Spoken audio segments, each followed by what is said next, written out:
কি করব মা? আমরা কি করব? এখন কলিযুগে আমাদের কে এসেছে? স্বয়ং গৌরাঙ্গ মহাপ্রভু। তাহলে আমরা কি করব প্রভু? শিবাস বলছে আমরা যদি একটা নাম করলে যদি রাধা কৃষ্ণ যুগল তনু পাই, আমরা দুটো নাম করতে যাব কেন? আমরা কৃষ্ণ নাম করব কেন? আমরা কি বলবো? ভজ গৌরাঙ্গ জপ গৌরাঙ্গ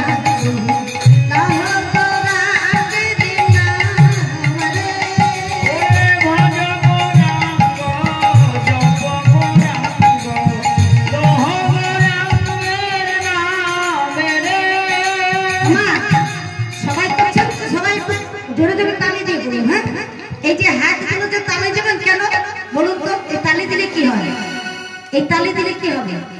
এই তালি দিলে একটা এক্সারসাইজ হয়, একটা ব্যায়াম। এই হাতের তালুর যে রেখাগুলো পরিষ্কার হয়ে যায়। ভগবানের নামে তালি দিলে হাতের রেখা পরিষ্কার হয়ে যায়। সবাই মিলে সঙ্গে সঙ্গে বলুন, হ্যাঁ, ভজ গৌরাঙ্গ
হাতগুলো উঠা, গৌরাঙ্গ বলিয়া গৌরাঙ্গ বলিয়া গৌরাঙ্গ বলিয়া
দরজাটা খুলে দাও শিবাস, আমি আর থাকতে পারছি না। শিবাস বলছেন ঠাকুর এই এখন নামে প্রেমে বিভোর ছিলেন, এখন বলছেন আপনি মায়ের কাছে যাবেন, নিশ্চিত শুরুয়াত হয়নি, এখনই আপনি যাবেন কেন? শিবাস আমার মন কেমন করছে, শিবাস তুমি দরজা খুলে দাও শিবাস, আমি মায়ের কাছে যাবো। বেশ আপনি যখন বলছেন আমি দরজাটা খুলে দিচ্ছি। ওমা দরজা দিয়ে কীর্তন করছিলেন, মনের আনন্দ দরজা দিয়ে যখন কীর্তন করছিলেন, যখন নাকি বাহির দাঁড়িয়ে এমন হয়েছে মা বাবুর অন্তরাম মা কেঁপে উঠেছে যে আমার ভক্তের তারিখ অনাচার, না না না এ কি করে সহ্য হবে। বলে শিবাস তুমি দরজাটা খোলো, আমার মায়ের কাছে যাবো শিবাস, তুমি মায়ের কাছে যাবো, দরজাটা খোলো। শিবাস ঠাকুর গৌর হরির নাম করতে করতে দরজা খুলতে গেলেন, যেই না দরজাটা খুলতে গেছে শিবাসের মাথার মধ্যে এক ফোঁটা রুদির ধারা পড়েছে, রুদির ধারা রক্তটা টুক করে যে মাথায় পড়েছে। বলেছি এ কি সর্বনাশ, হে কি করলেন, আমার তারি অবস্থা, প্রভু প্রভু যে কাজ করেছে তুমি তাকে ক্ষমা করো প্রভু। এত বাচ্চা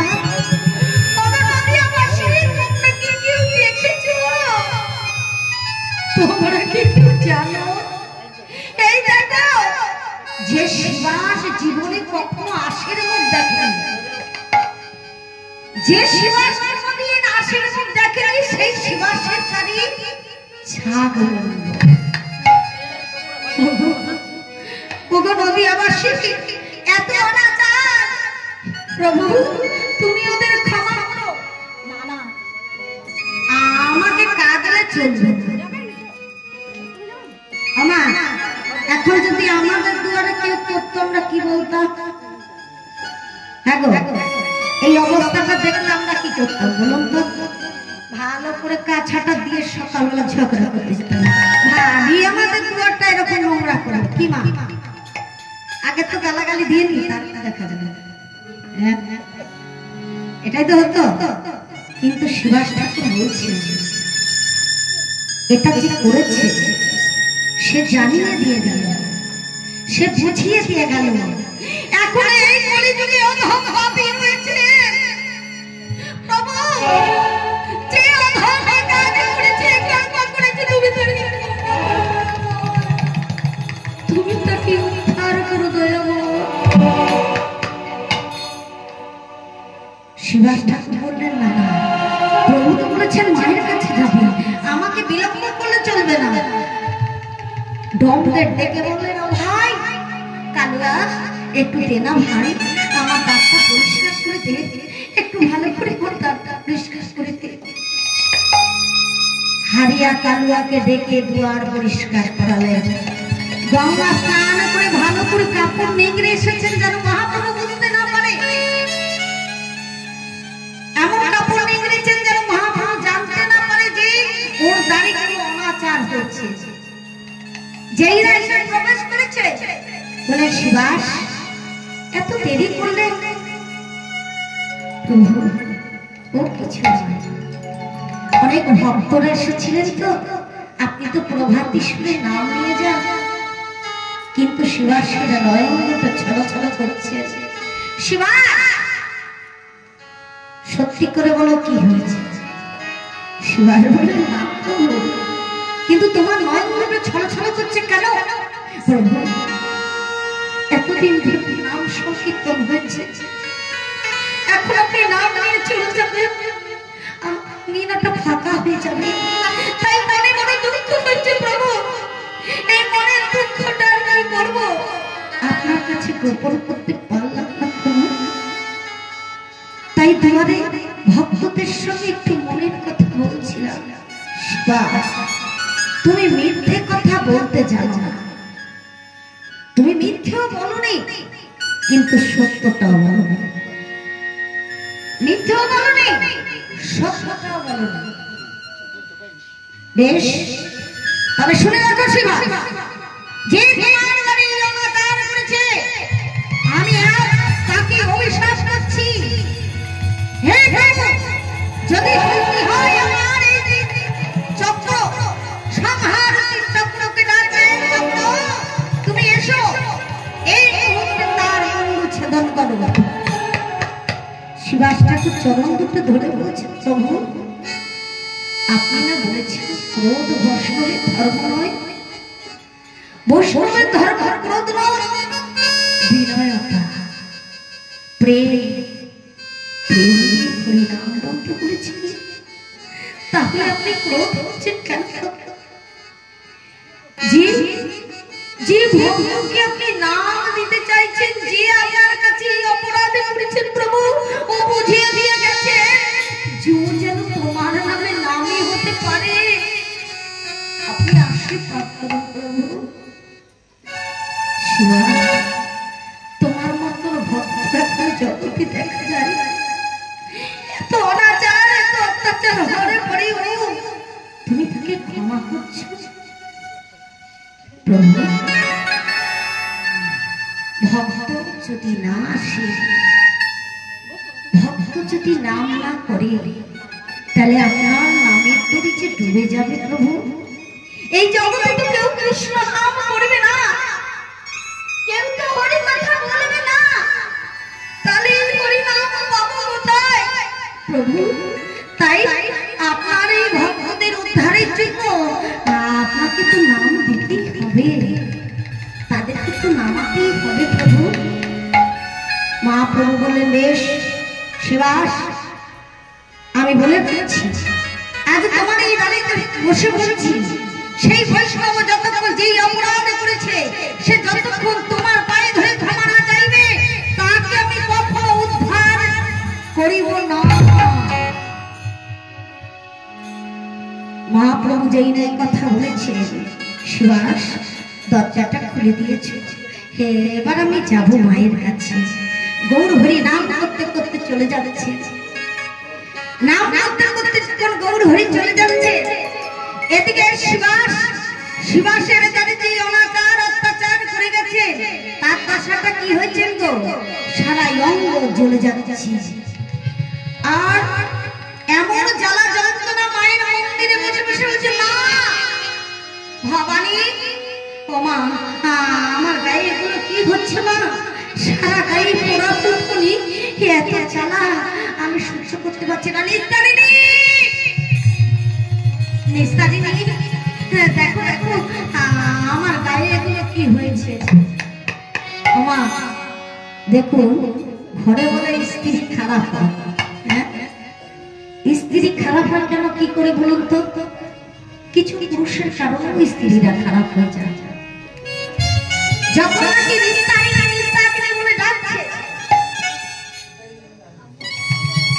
নিস্তারিণী এসে বলছে, স্বামী স্বামী কি হয়েছে তোমার, এত চিৎকার করছো কেন? নিস্তারিণী, দেখো না আমার সারা শরীরটা কেমন জ্বালা করছে। এগুলো কি, কিছু তো বুঝতে পারছি না। আমি বৈদ্যকে ডেকে নিয়ে আসছি। বৈদ্যকে ডেকে নিয়ে আসলেন মা। বৈদ্যকে ডেকে এনে যেই না দেখালেন, বৈদ্য দেখছেন একটু যাকে বসন্ত বলা হয়, কিন্তু সারা অঙ্গ ছেয়ে যাবে না, ওষুধে কোনো কাজ হবে না। তাহলে কি করা যাবে? একে যে ছেবে তার অঙ্গে প্রবেশ করবে। তাহলে কি করা যায়? একে এখানে রেখো না, এই বলে বৈদ্য তো ওষুধ যেমন পারলেন দিয়ে চলে গেলেন। কারণ দেখেছেন ওমা, ডাক্তারের কর্ম হচ্ছে, এসেছি যখন একটা সুই দেবো, একটা ইনজেকশন দিয়ে পয়সা নিয়ে চলে যাবো। ডাক্তারের কর্ম ডাক্তার করেছে। এবার সেই ওষুধে তো আর ভালো হচ্ছে না, সারা অঙ্গ জ্বলে জ্বলে যাচ্ছে, দিন কুষ্ঠব্যাধি বাড়তেই রইল, সারা অঙ্গ গলে পড়ে যাচ্ছে। এমন সময় নিস্তারিণী বলে, স্বামী একটা কথা বলবো, অনেক পাপ করেছি, এবার তোমাকে একটু ধর্মের কথা বলে শুনে। এই মন্দিরটা হচ্ছে মা কালীর মন্দির। এই মন্দিরে যদি বসে বসে চলে গেল, পুড়ে গেল, লোকে কি আর আসবে এই মন্দিরে পুজো করতে? বলো দেখি দেখি, এই মন্দিরে কেউ আসবে না। তাহলে তোমাকে মন্দির ছেড়ে চলে যেতে হবে। কোথায় যাবে? স্তারিণী কোথায় যাবে? শোনো, আমার ভালো কথা যদি মানো তো ভালো, আর না হলে আমিও চলে যাব। স্তারিণী, এ তুমি কি বলছো? যার জন্য আমি এত ধন দৌলত গাড়ি বাড়ি এত সম্পদ করলাম, তুমি বলছো আমার ছেড়ে চলে যাও? না, এই সময় যদি তুমি চলে যাও, কি আমার সেবা করবে বলতে পারো না? স্তারিণী, আমার সারাটা চলে যাচ্ছে। স্তারিণী, আমি কি করবো? শোনো স্বামী, একটা কথা বলছি, ভালো কথা। তুমি এক কাজ করো, যদি তোমাকে থাকতেই হয় ওই যে গোয়াল ঘরে থাকতে হবে। কারণ এই মন্দিরে সবাই পচা গলা গন্ধ পেলে কেউ আর আসবে না। মন্দিরে কেউ মা কালীর মন্দিরে আসতে ইচ্ছা করলেও কেউ আসবে না। তাই তোমায় বলছি, শোনো, তুমি এক কাজ করো, ওই গোয়াল ঘরে গিয়ে থাকো। স্তারিণী, হে কেমন সংসার! আমি তোমার জন্য দামি দামি গয়না কিনে দিলাম, দামি দামি বাসন কিনে দিলাম, ভালো ঘর কিনে দিলাম। ওমা, যে যতই যত কর্ম করুন না কেন, শাস্ত্রে বলেছেন জন্ম হোক যথা তথা কর্ম করো ভালো, কর্মের বিনা ফল পাবে। যদি আমি কর্ম খারাপ করি, আমি যদি পাপ করি, তাহলে কোনো বাবা ছাড়বে না। ছাড়বে কি? পাপ পাপকে ছাড়ে না। তা বললেন সারা অঙ্ক জ্বলে যাচ্ছে, তুমি গোয়াল ঘরে থাকো। স্তারিণী কথা শুনে মনে মনে চিন্তা করছেন আর বলছেন, হায় হায় দারুণ সংসারে এসব চরিত দেখিয়া আমার পরাণে লাগিছে।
বলছে কাল সাপের মুখে শুতিয়া রয়েছে, মানে এমন স্ত্রী, এত কিছু দিলাম তবু আমার জায়গা করে দিল গোয়াল ঘরে।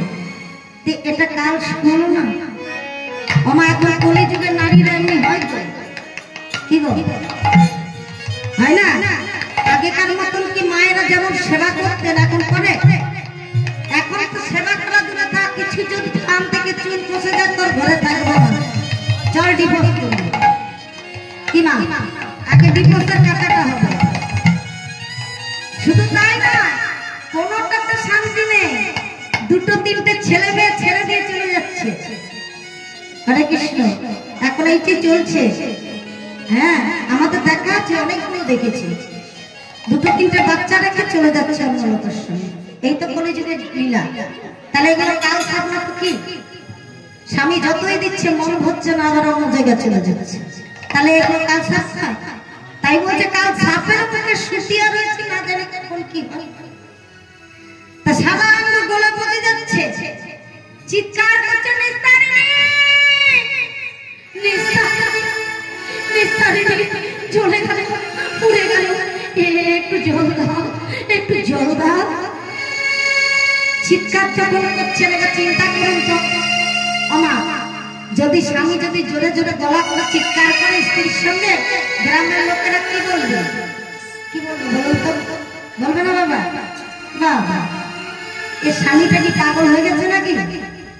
হ্যাঁ হ্যাঁ গো, এই যে এই ঘাটের মোড়া এমন করে চিৎকার করছো কেন? কি হয়েছে? হ্যাঁ কি লোককে জানাচ্ছ যে আমি স্বামী সেবা জানি না, আমি স্বামী সেবা করি না? কি কিসের জন্য চিৎকার করছে বলো? কি হয়েছে? নিস্তারিণী একটু জল দাও, পিপাসা একটু জল দাও, নিস্তারিণী একটু জল। নিস্তারিণী চিন্তা করো, জল পিপাসা পেয়েছে তো, আচ্ছা জলটা দেবো কিসে? মনে মনে চিন্তা করছে জলটা দেবো কিসে? যদি রূপোর গ্লাসটাতে জল দিই তাহলে তো গ্লাসটা বাদ হয়ে যাবে, ফেলে দিতে হবে। এই গ্লাসে দেওয়া যাবে না, স্টিলের গ্লাসে এটাও বাদ হয়ে যাবে। তাহলে কি করব? যেগুলো অপব্যবহার করা যায় এমন কি জিনিস আছে দেখবেন। ও নারকেলের মালাটা অপব্যবহার হয়, এটা কোনো কাজে না। একে ভালো করে পরিষ্কার করে এতে করে জল দেওয়া যায়। একটি নারকেলের মালা ভালো করে ধুয়ে পরিষ্কার করে নারকেলের মালায় করে জল এনে রেখে দিলেন কোথায়? মাটিতে। কেমন করে রাখলেন? ওরে নারকেলের মালাতে জল মাটিতে রাখে,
যেই না মাটিতে রেখেছেন পড়ে যাচ্ছে। বলে শোনো, আজকে থেকে নারকেলের মালা জল খাবে, কলা পাতায় খেতে দেবো। আমার কলা পাতায় যদি গোয়াল ঘরে খেতে দেয় তাহলে কি হবে বলুন তো? পাশে রয়েছেন গাই গাই, যেখানে গাই গরু বাঁধা থাকে সেখানে যদি খেতে দেয় তাহলে কলা পাতাটা টেনে নিয়ে চলে যাবে না? তাহলে বেচারি খাওয়া হবে না। তাহলে দেখুন দুর্ভোগ কত। মাটিতে যখন নাকি খোলায় করে জল দিয়েছে, নারকেলের মালা জল পড়ে গেল। কলা পাতায় করে সেবা দিয়েছে, পাতা টেনে নিয়ে চলে গেল। তাহলে 3 দিন 4 দিন হয়ে গেল কোন সেবা হচ্ছে না, পিপাসায় জল পায় না। তাহলে তার দশা কেমন হবে? এদিকে আমার শরীরের মধ্যে যন্ত্রণা, সারা অঙ্গ গলে পচে পোকাগুলো কিরকির কিরকির করছে। যখন সারা অঙ্গ গলে পচে যখন যাচ্ছে, পোকাগুলো যখন নড়ছে, যন্ত্রণায় চিৎকার করছে, সে চিৎকার বন্ধ হয়ে গেল, পিপাসায় গলা শুকিয়ে গেছে, অচেতন হয়ে পড়ে যাচ্ছে। এবার বলে কি, আজকে দুদিন হয়েছে, দুদিন ধরে সেবা দিয়েছি, কিন্তু এখন আজকে কোনো শব্দ আসছে না কেন? গিয়ে দেখি না, ওমা নিস্তারিণী পা টিপে টিপে গিয়ে দেখছে, এ কি আজকে আমি শব্দ পাচ্ছি না, মারা গেছে, ঘাটের উপরে গেছে, যাক যাক আপদ গেছে। ওমা পাটা টিপে টিপে দেখছে, নিঃশ্বাস আছে কি? যারা নাকি একটু ছবি ছবি করে তারা কি করে, মা কাপড় একটু ভালো করে তুলে নিয়ে আর বোধ বেঁচে দেখছেন নিঃশ্বাস প্রশ্বাস চলছে না। যখন দেখছেন নিঃশ্বাস প্রশ্বাস নেই, বললেন বাঁচা গেল, কিন্তু আমার চিৎকার করলে চলবে না। কেন মা এ কথাটা বললেন কেন? চিৎকার করলে চলবে না, চিৎকার করলে খরচা আছে। বেশি যদি চিৎকার করে খরচা আছে, তাহলে কি করতে হবে না? আমি চিৎকার চেঁচামেচি করবো না। যদি চিৎকার করি তাহলে কি করতে হবে?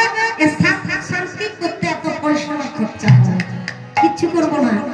আস্তে আস্তে গিয়ে ডাকলেন, কালুয়া, আরে ও কালুয়া, আরে হারিয়া, একটু আয় না বাবা। কি হলো মালকি, কি হয়েছে? বলছেন কি হয়েছে জানিস? শোন না বাবা, এদিকে আয়, এদিকে আয়। যেই না এসেছেন তখন কি বলছে জানিস, আমার না গোয়াল ঘরে মারা একটা মানুষ মারা গেছে। এ কি মাল, গোয়াল ঘরে শুনেছি গরু মরে, কিন্তু মানুষ তো মরে না। মানুষ আবার গোয়াল ঘরে মরে কি করে? আরে শোন না, আমাদের বাড়িতে একটা কাজের লোক ছিল, সেই কাজের লোকটার অসুখ হয়ে গিয়েছিল, সে ওই গোয়াল ঘরে গলে পচে মারা গেছে। একটু দয়া করে ফেলে দিয়া যা লাগবে তাই দেবো, এই দেখ দামি দামি হালটা তোদের দিয়ে দেবো। ওমা লোক বড় খারাপ জিনিস, খারাপ না? লোভে পাপ, পাপে মৃত্যু। আমাদের লোক কোথা থেকে বাড়ে? আগে নয়ন দুটোকে, এই নয়ন দুটো যেদিকে যাবে সেদিকটাতে তাকালে আমাদের আকর্ষণ করে। সেই নয়ন দুটি খারাপ এত, এই নয়ন দুটো ভগবান দিয়েছিলেন কেন? আমাদের ভগবানের স্বরূপ দেখার জন্য, ভালো মন্দ বিচার করে তাকানোর জন্য। কিন্তু আমাদের এই নয়ন দুটো কোথায় নিয়ে যায়? সবসময় পাপ কর্ম করার জন্য। এই নয়ন দুটো পাপ করায়, তবে আমরা পাপ করি, তবে হৃদয় পাপ করে। তা সেই নয়ন দুটোতে আমরা পাপ বলছেন কি করে ডাকছেন? শোন ভাই, এই মরাটা ফেলে দিয়ে, তারপর ওদেরকে আমি এই সোনার হারটা দিয়ে দেবো। বলেন বেশ। যখন বলছেন চ আমরা ফেলে দিয়ে আসি, তা কি করলেন না, ওই যে মরাটা যেই না খাটের মধ্যে বেঁধেছে, খাটের মধ্যে বেঁধে নিয়ে চলে যাচ্ছেন, আর ওরা নাম করতে করতে চলে যাচ্ছেন। কেমন করে?